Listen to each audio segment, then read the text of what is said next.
sort of getting away from just being a ski bum. All of a sudden the ski bums were staying and deciding that they wanted to raise families. When I came here in '81, it was definitely very focused on individuals, and slowly over the next 20 years there was a real shift in people wanting to make this a great place to raise your family, and people figured it out, certainly with the help of organizations like FIRC. In 1993, the Summit County Family Resource Center started with the idea that families really should be able to access all of the services they needed under one roof. We had 3 employees that year and served about 200 people through parenting education and family support. About the mid-90s, we saw this influx of families, immigrants with real diverse needs, and we had another planning session and said, can we tweak the mission a little to encourage culture and support immigrant families? And so that's when we evolved into the Family and Intercultural Resource Center. The Latino Spanish community was growing really fast in Summit County. So one of the needs that the FIRC identified was the need of supporting those families to integrate to the community, and also for those children to not be behind their peers at school. I moved to Summit County when I was 3 years old from Mexico.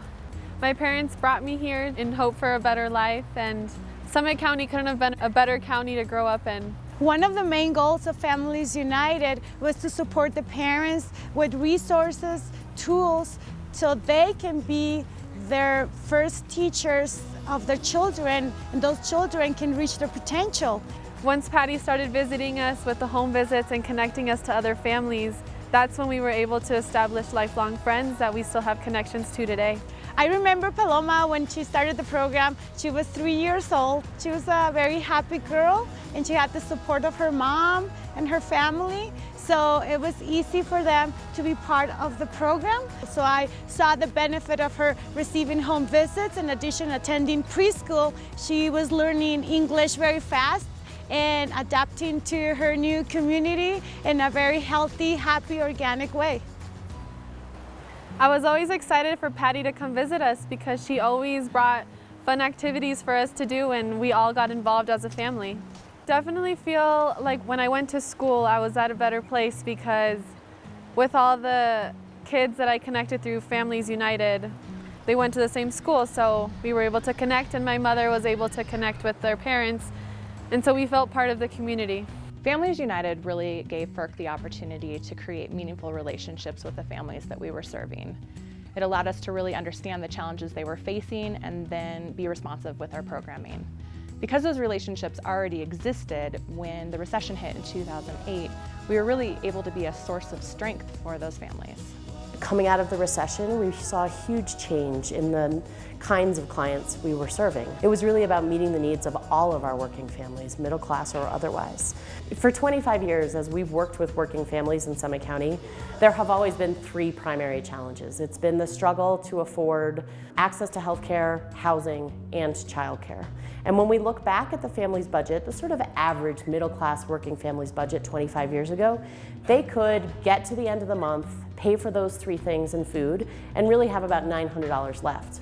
When we look at our working families today, the dynamic has completely flipped. Not only have wages in Summit County largely stayed stagnant, but housing costs, health insurance costs have risen exponentially. And so when we look at that same family at the end of the month, their deficit right now is about $900. That's the challenge that FIRC works to address every day. It's been amazing to watch FIRC's growth over the last 25 years and see the impact that we've been making on Summit County families. Now we serve around 4,300 people a year and have 55 employees who work every single day to make sure that families have what they need to achieve their goals and give their children the best start to life. And I never realized the long-term impact that was going to have in families. And now, looking back, I can see those many families in the community that their kids are going to college, they're working in our community and giving back. Working for FIRC is what I see as a blessing, just because I've always been the type of person that gives back to their community. And I've always admired how families walk into the FIRC like really in a bad place, and they always leave with a smile. And that just makes me feel like some way I'm giving back to the community by working for FIRC. And so as we think about our next 25 years, we will continue to focus on those economic levers that we've always looked at in the past. jobs and healthcare and mental health and access to childcare. I think there are some things that we have to hold on to. We have to continue to be a welcoming place. We have to continue to be that one place that families know they can come to no matter what they need. And meeting the needs of immigrants, that's not very easy to do because you're talking about people that maybe have a different culture, a different language. It could be a challenge, but the FIRC always managed to break those barriers, to be able to help those families and make them feel welcome. I think, again, the core principles that FIRC has never wavered from is be true to your mission, put families first, continue to be nimble, and that is to respond to families, and then treat everyone with respect and without judgment. And if FIRC is able to continue to do that, they are going to continue to be an amazing organization. It's hard for me to think about leaving the FIRC, and I can't do it without crying. But as I think about the one thing that I am most proud of, it's that FIRC is always there for families, and that it's not just about any one person, it's not just about me, but there is an incredible team at the FIRC that gets up every day with the sole goal of making sure that families can stay strong in Summit County. Because without our families, we don't have a community, and that's what I'm most proud of.